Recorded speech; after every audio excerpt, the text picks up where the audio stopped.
Hey guys, welcome to this week's episode of Freedom Fanatics. My name is Solon, and this week I'm joined by the rest of our team, Alex and Diego, and yeah, Bali's also will also be joining us a bit later.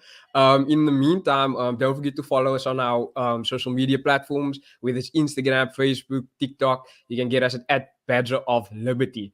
But yeah, first up, we will get straight into things. We will be discussing our first topic for today, which is a news item, and it's actually from the Mail and Guardian, and it's titled "The ANC Will Be Defeated Because of Its Betrayal of South Africa's People." And I think this topic is very relevant for what's been happening recently, especially in the news cycle, with allegations of our current sitting president, Ramadollars, as they call him, who has been, accused of money laundering and kidnapping and all sorts of crimes. But we are still waiting to see how that process plays out. And one thing that I definitely, thought while this was happening is I was like, Ramaphosa, when he was elected, was hailed as this individual who's going to, save South Africa. He's going to be the savior. He's going to rid us of the plague of corruption and all of these things.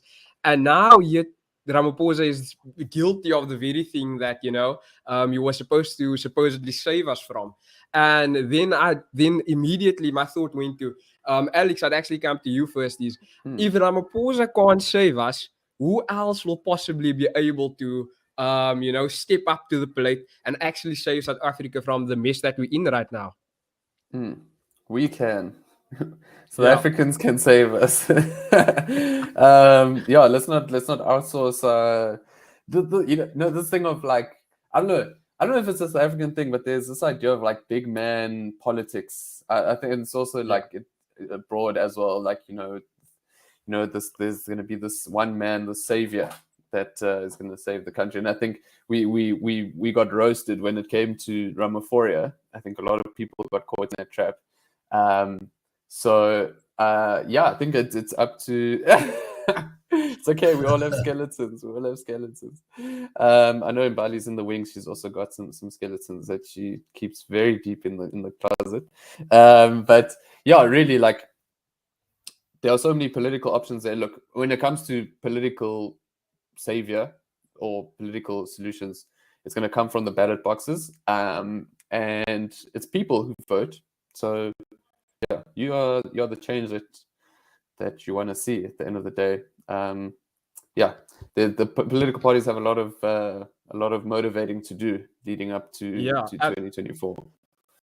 Yeah, absolutely. Because I mean, something that's very difficult, especially as a political party or any leader that wants to lead our country, wants to lead our communities, and so forth, is understanding exactly what the principles are or what the values are. Like, what do these people stand for? What do they actually want to achieve when they in a leadership role? And to Yoko, like, what are some of those things that you think is important, not only for the leaders that want to lead us? What principles should they have, whether it's our economy, whether it's the policies that they decide on? What are some of those things that you think are extremely important for them to actually have here? Well, I think whatever policies they might have, policies must always be informed by what's real, first and foremost. Secondly, policies must always respond to what's needed at the ground, right? On the ground. And so whatever policies they do come up with, whatever policies they do end up implementing, the policies must be relevant to what's needed on the ground, first and foremost. Secondly, the policies should empower people as opposed to taking power away from the people. That's a second thing. So now that's the kind of framework I would place the whole thing around. And so other principles would obviously come from that. The free market economy principle, the rule of law principle, the privatization principle. Lots of principles will come from that framework. John, if I can jump in there, there was a I think I sent Tiago a message because Tiago has been very interested in the sort of threats to the e-hailing services in the country, e-hailing drivers and stuff. And there was an issue, I think, a couple of weeks ago where some drivers were sort of unwilling to go into townships and certain areas because of his safety threats. I think a driver was killed, and so like Tiogo was drawing up a campaign recently to assist e-hailing drivers to bolster their safety and get better sort of systems for them to be able to protect themselves out on the streets. But and I think now when he speaks about like law and order and subsequently, I guess, the rule of law, is when law and order is like so threatened, or it's such a like low level, it really does affect everyone else. And we see that also with the crime stats that were released recently. It's like it's very difficult to operate in a society where things just aren't safe. You know what I mean? So if we talk about being saviors and ideas, it's like, okay, well, let's start with just being able to walk the streets. You know what I mean? Yeah, no, I definitely agree with you on that side, on that one, because I mean, how can we expect the grand plans and all of these, brilliant ideas to be executed when the basics are not yet right? And so anybody that's able to actually step up and get the basics right, that's already a massive step in the right direction, I think, for sure. But Alex, I know I'm going to ask you guys just one question. I know we don't support any political parties out in the streets. We don't hype up any specific politician out in here. But who do you guys actually see with our current range of individuals that we have? Who do you guys actually see, are people who's actually able to step up to the plate? That could possibly, fill that role. Because I mean, how long will it still be until Ramaphosa's in the streets? And I mean, Diego, I'm just gonna take a guess, but I know you definitely don't see anyone in that ANC political party that could possibly fulfill that role. No way. That's Well, somebody.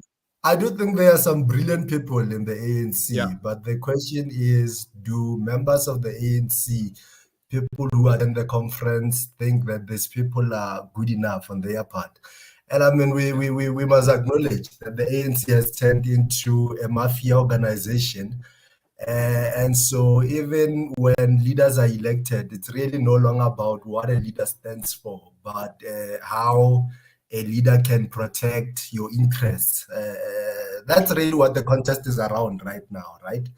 We have so-called RET ANC members fighting for particular individuals that they think would protect their interests in the future. But as far as content is concerned, you have people like Joel Netitenze, who was, I think, the economic advisor to Thabo Mbeki during his time as president of the country. He remains a member of the African National Congress. I don't agree entirely with him, but I think he's president material for sure. I think he would get us to somewhere. But I personally don't like the ANC and would prefer that it dies more than anything.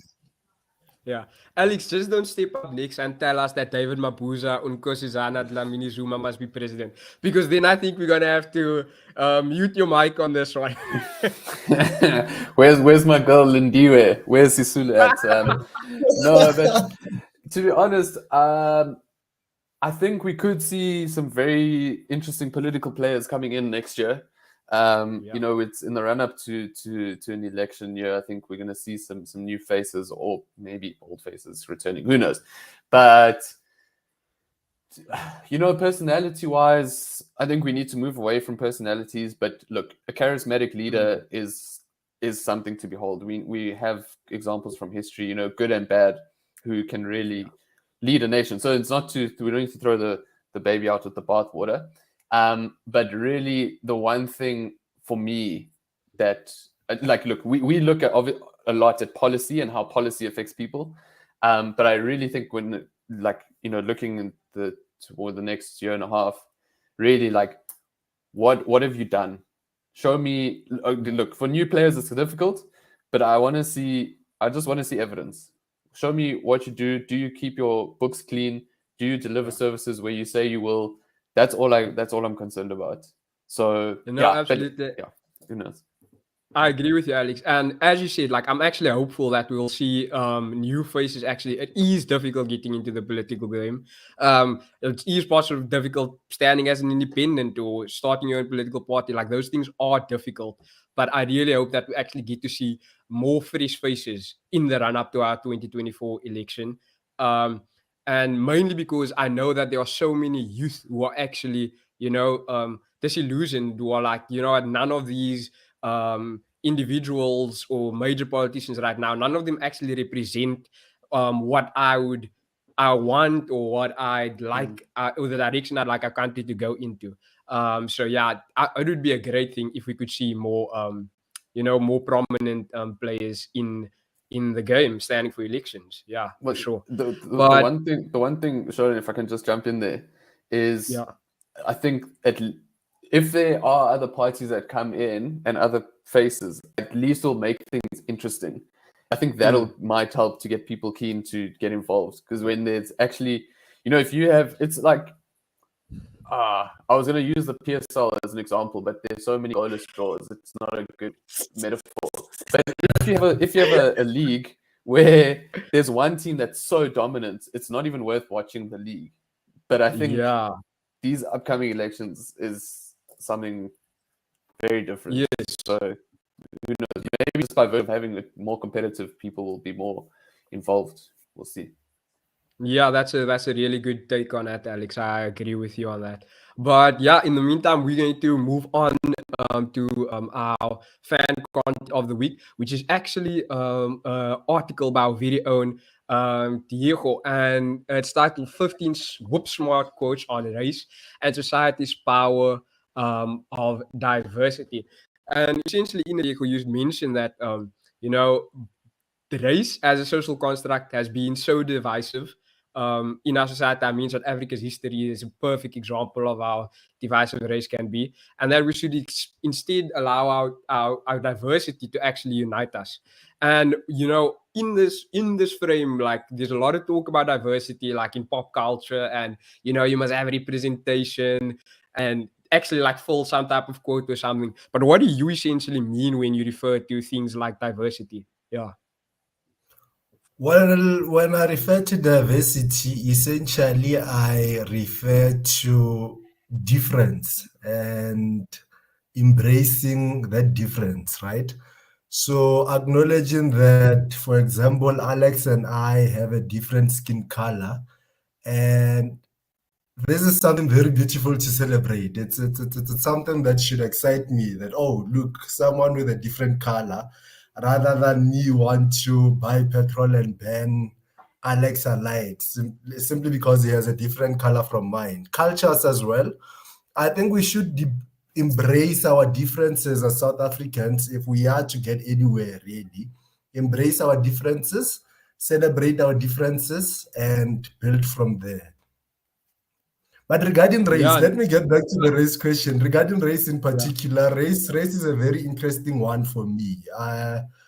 Like I always mention, the world has been around for such a long time. Human beings have been around for such a long time.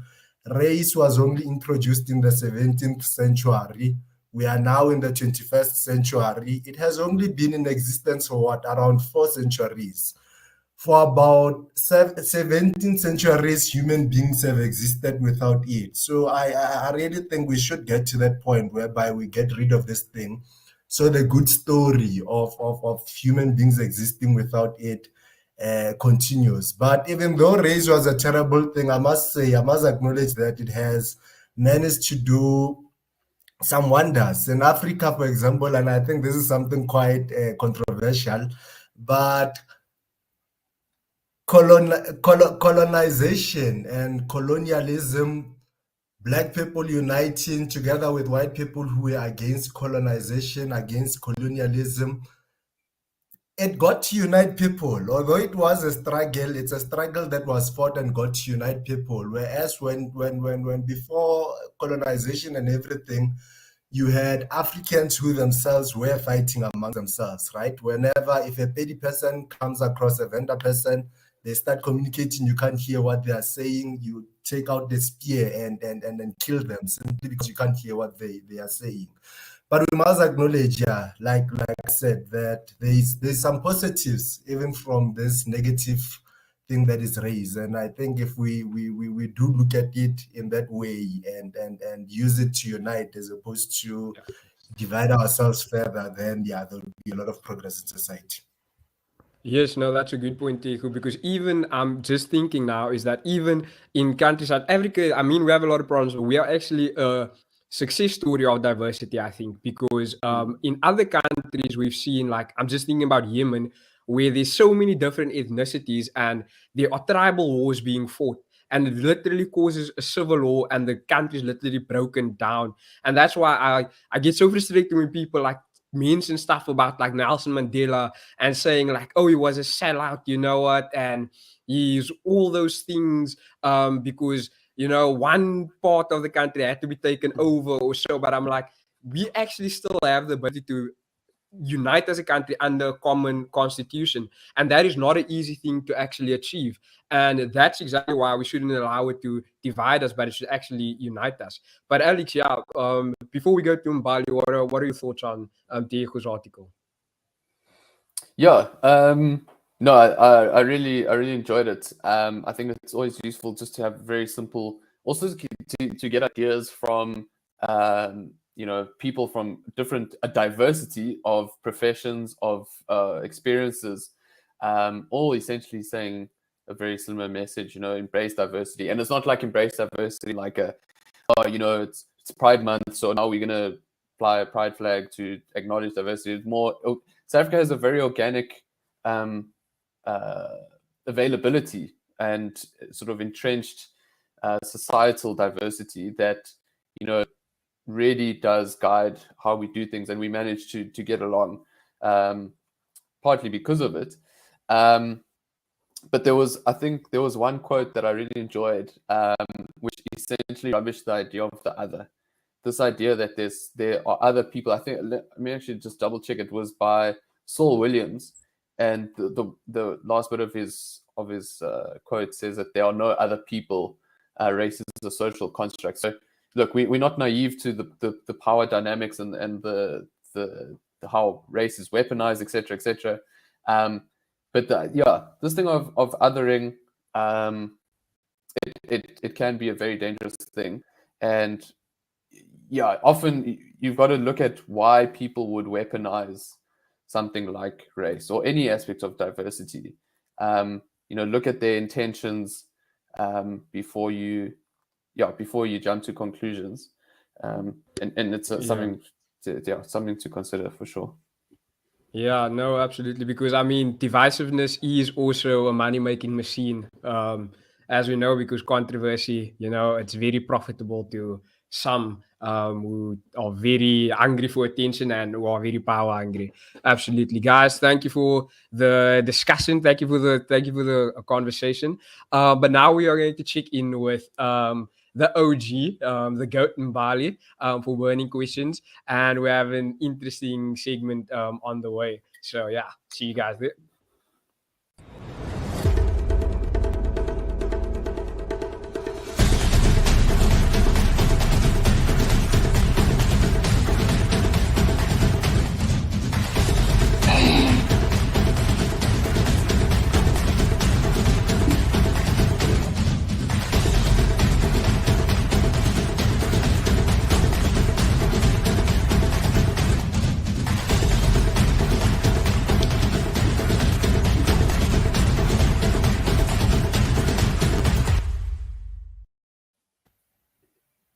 Hello and welcome to another episode of #Burning Questions.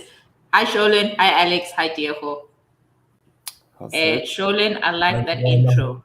The OG. When I grow up, that's exactly what I'm gonna be. Guys, welcome to Burning Questions. And today we are looking at a code card from one of our own, Mr. Diego Totse. And Diego, maybe before we get into everything and, you know, the comments, because our people did not hold back. And at Fan, guys, we really appreciate you guys interacting with our content. We appreciate it. That is why we have this episode called Burning Questions. And this is where we respond to some of your interesting comments. Diego, what were you thinking? Where was your head at when you came up with this code card?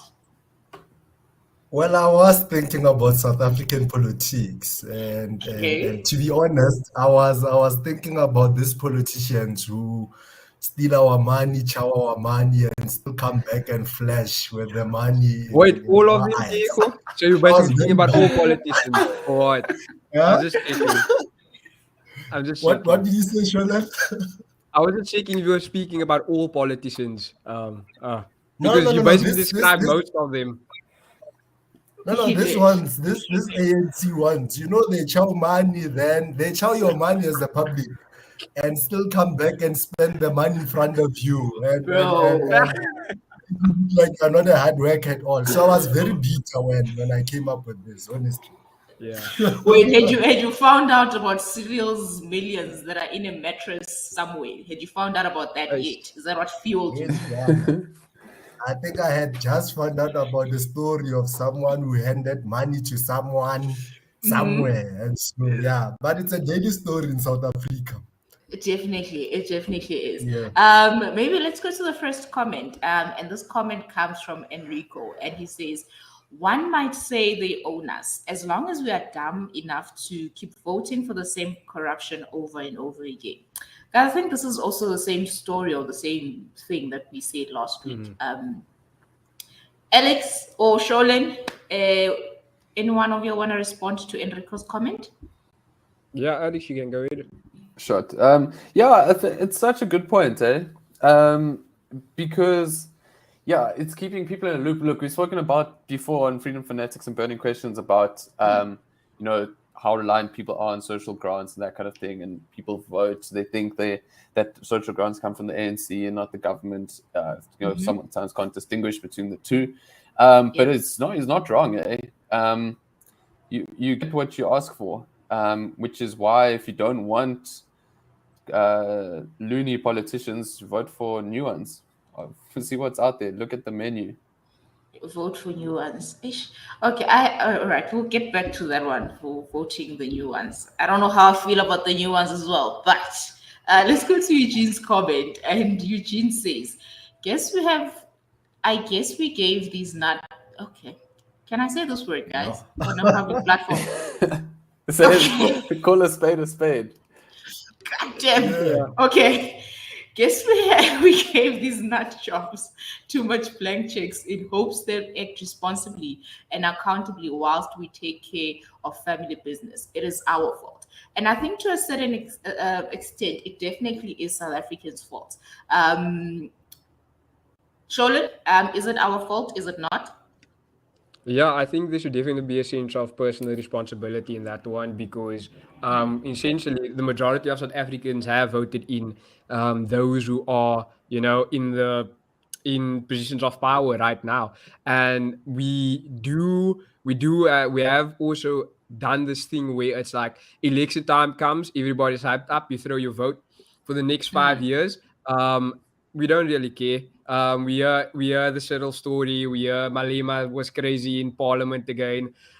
Something about Jacob Zuma, and then we just sit to the back and we do nothing. But we should also, actually pick up and be like, our politics, our engagement shouldn't just stop there. It should actually extend beyond that. We should be gathering people like at least each of us definitely have more than 5 friends. If we could just get half of those 5 friends to actually come with us to the ballot box the next time, vote for an alternative to those who are actually creating all of the problems and who are just handing out blank checks to all of their cadres and all of their friends, then we could really transform everything in this country and realize that, complaining and sitting on the sidelines is actually not enough. And we have a right to vote. A lot of countries do not have that privilege, and we should definitely make use of it. That is true. Can I just add in, Bali? This thing of voting is the bare minimum. That is the least that you can do to be involved in democracy. Really, like you cannot rely on these systems to just maintain themselves without getting involved. There are organizations, civil society organizations, that exist for a reason because they all support various aspects of the constitution and institutions within society that uphold democracy. If you don't get involved to some degree and you outsource that responsibility, that's where crony politicians will really take advantage. And they play this game, and you need to play with them. Otherwise, you're gonna lose for sure. Yeah, that is definitely true. Let us go to Charlotte's comment. And Charlotte definitely, I think she agrees with Diego. And she says, I've maintained that statement from the beginning of the majority takeover. Without our money, they'll be stuffed, no income, no pay. Diego, no income, no pay. 100%. It's a certain thing. 110%.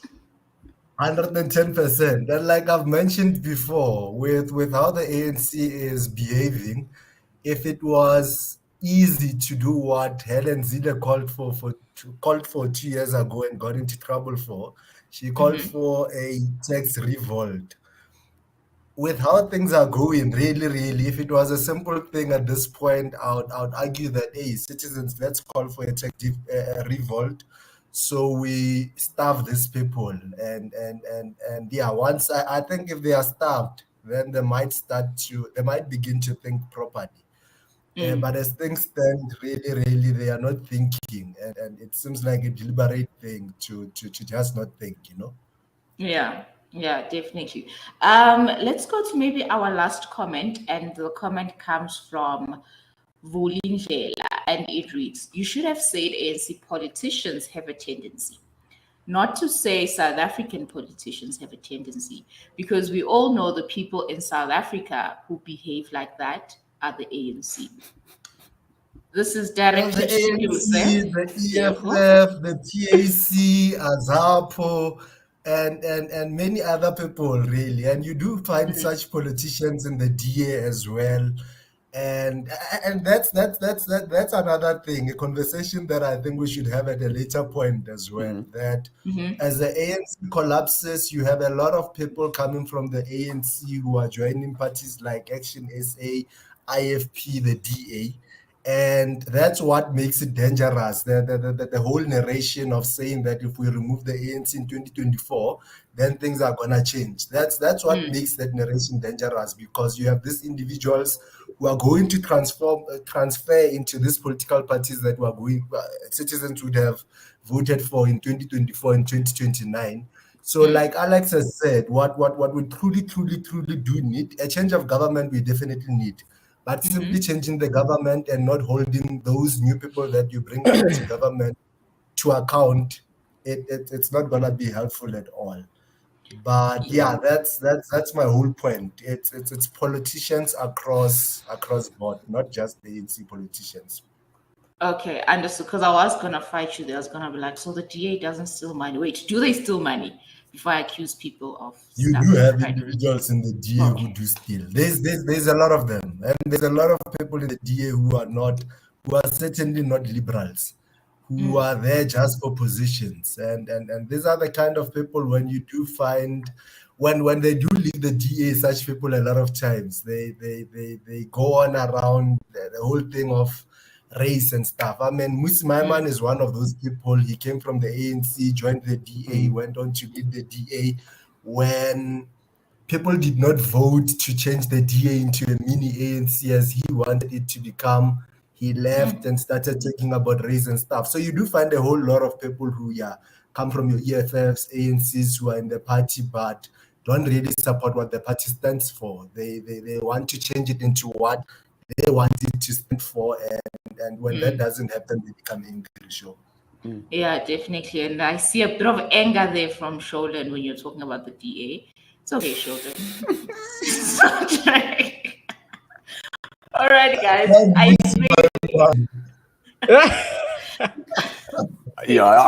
I'm very curious to see what my man is going to be doing in the next year and a half. I don't think we've seen the end of him, just as a tangent. But I think it's going to be. I don't believe that. Obviously he's got his one say and his whole independence thing. But I'm curious to see what sort of role that specific individual. We spoke about big man politics earlier, but yeah, these one character. I'm very curious to see what his role is. Yeah, definitely. Guys, we have come to the... Yes, Sorry, Mbala, I was just going to mention after Alex said was that sorry for that, was that especially as we see after the ANC eventually will go down, is the coalitions that will form. We might see, and because those coalitions form, we're going to see a government that could possibly have a John Steenhuisen as vice president, or Saba as minister of this, and Yamusi Memani possibly as your minister of whatever, what the case may be. But there will be a compilation of different individuals who we would not necessarily assume, because they come from different political parties, who will actually be the ones actually forming our government eventually. So we should definitely not, take our eyes off the smaller parties or the smaller individuals just because they're on the side right now, but because what eventually they will have that 5% electoral vote that will actually carry the government through after the elections. So I agree. Definitely, we are all in agreement with you, Shirley. Guys, thank you so much for joining us on this episode of Burning Questions. Do remember to follow us on every social media platform: TikTok, Twitter, Facebook, Instagram, at Badger of Liberty. And do remember that your freedom is worth fighting for.